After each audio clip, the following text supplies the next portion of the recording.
사도신경으로 신앙 고백 드리겠습니다. 전능하사 천지를 만드신 하나님 아버지를 내가 믿사오며 그 외아들 우리 주 예수 그리스도를 믿사오니 이는 성령으로 잉태하사 동정녀 마리아에게 나시고 본디오 빌라도에게 고난을 받으사 십자가에 못 박혀 죽으시고 장사한 지 사흘 만에 죽은 자 가운데서 다시 살아나시며 하늘에 오르사 전능하신 하나님 우편에 앉아 계시다가 저리로서 산 자와 죽은 자를 심판하러 오시리라. 성령을 믿사오며 거룩한 공회와 성도가 서로 교통하는 것과 죄를 사하여 주시는 것과 몸이 다시 사는 것과 영원히 사는 것을 믿사옵나이다. 아멘. 함께 은혜 나눠 하나님의 말씀 요한복음 1장 14절 말씀입니다. 요한복음 1장 14절 말씀입니다.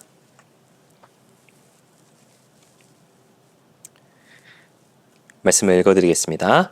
말씀이 육신이 되어 우리 가운데 거하심에 우리가 그의 영광을 보니 하나님의 독생자의 영광이요 은혜와 진리가 충만하더라. 아멘.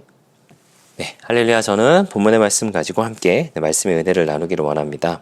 요한복음 1장을 이어가고 있는데요. 제가 이렇게 하면서 느끼는 거지만 솔직히 재미는 없는 것 같습니다.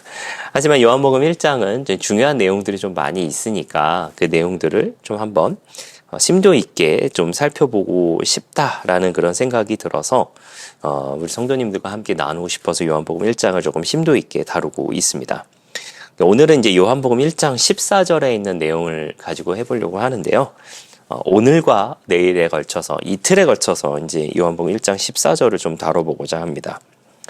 조금 지루하시더라도 우리 같이 함께 은혜를 좀 나눴으면 좋겠습니다.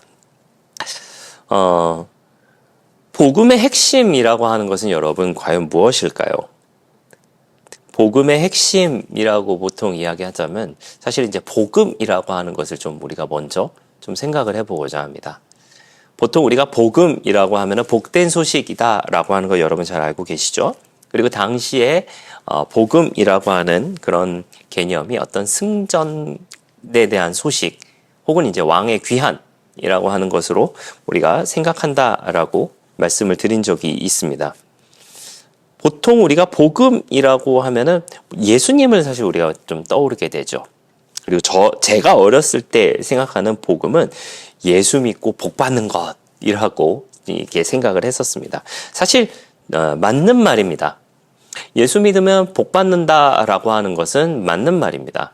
하지만 우리가 보통 복이라고 하는 것을 어느 것으로 삼느냐, 어떤 것을 기준으로 삼고 무엇을 복이라고 보느냐에 따라 사실은 달라지는 것이다 라고 하는 것, 저도 많이 이야기를 했고 여러분들 이제는 많이 아시리라 생각을 하게 됩니다.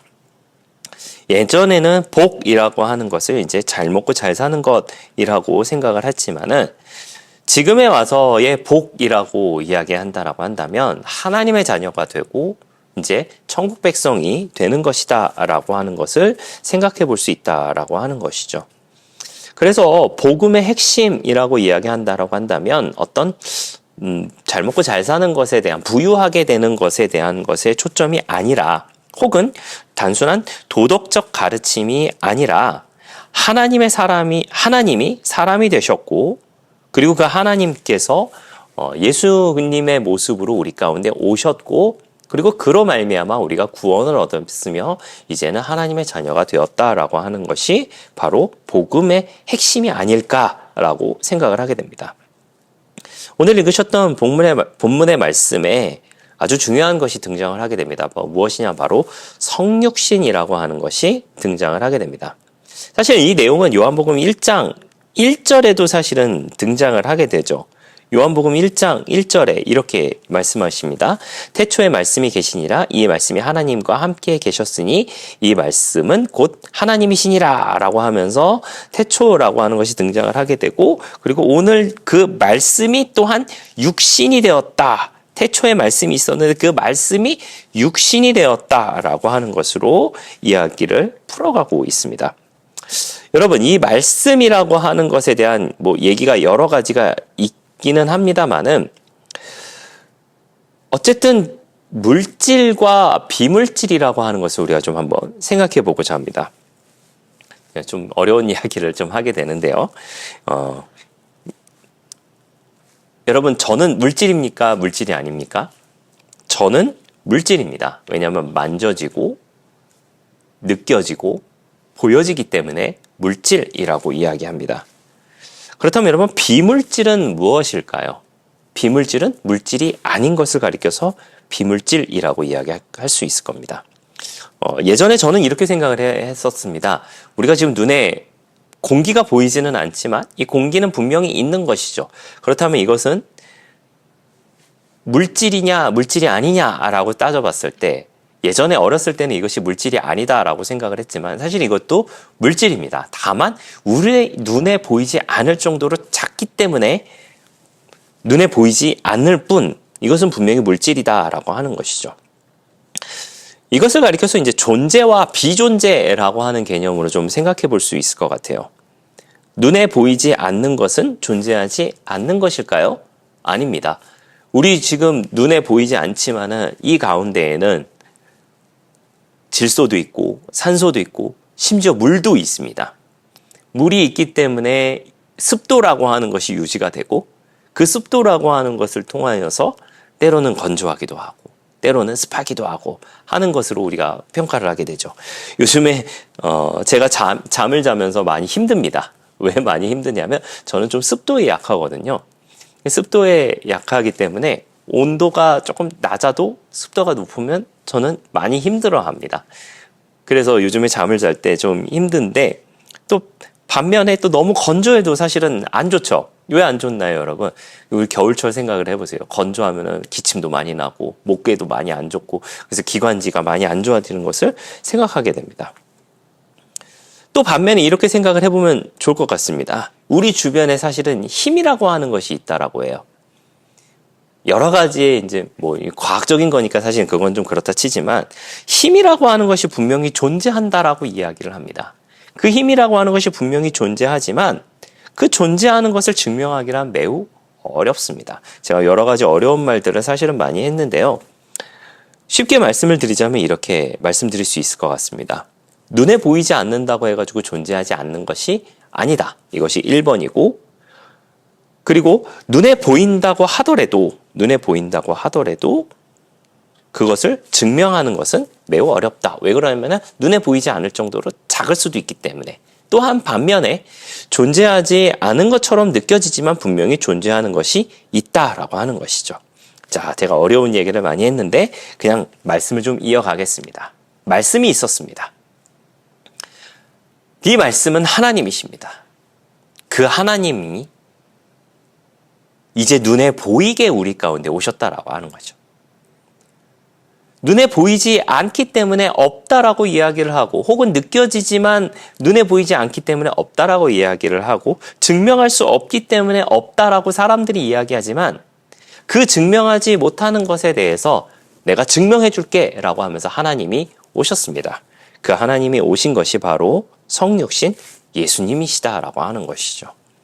제가 앞서 굉장히 어려운 복잡한 이야기들을 많이 했지만은요, 결국은 하나님께서 육신을 입어서 이 땅 가운데 오신 것이 바로 예수님이시다라고 하는 것입니다.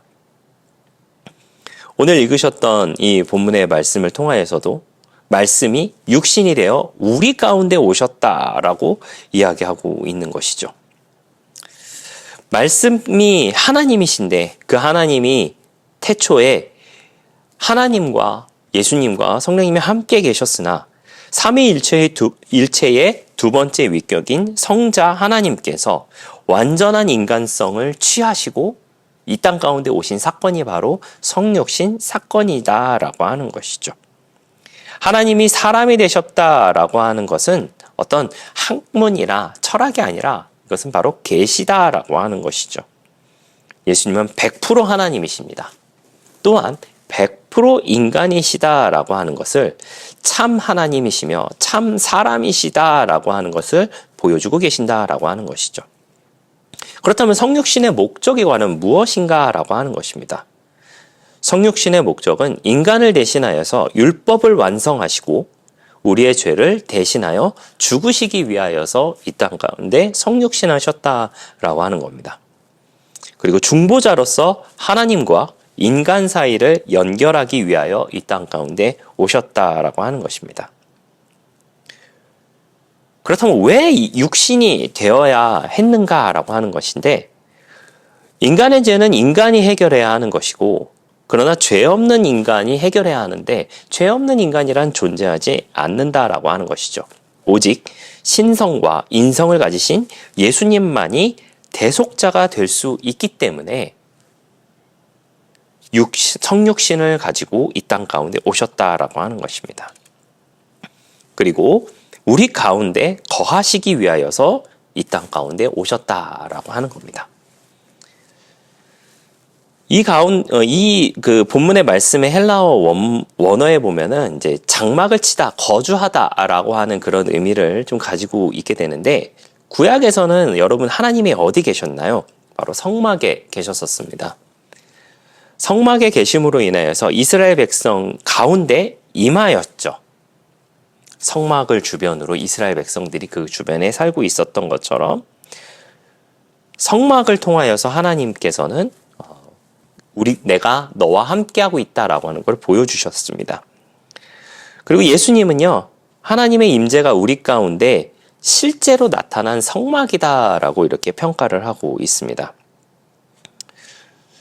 구약에 계시는 그림자였다면 예수님은 실체이자 완성이시다라고 하는 것을 우리가 기억해야 할 줄 믿습니다. 하나님이 우리와 함께 거하신다라고 하는 것은 바로 언약의 성취라고 하는 것이죠. 마태복음에도 이야기하고 있듯이 하나님이 우리와 함께하고 계신다라고 하는 임마누엘의 모습처럼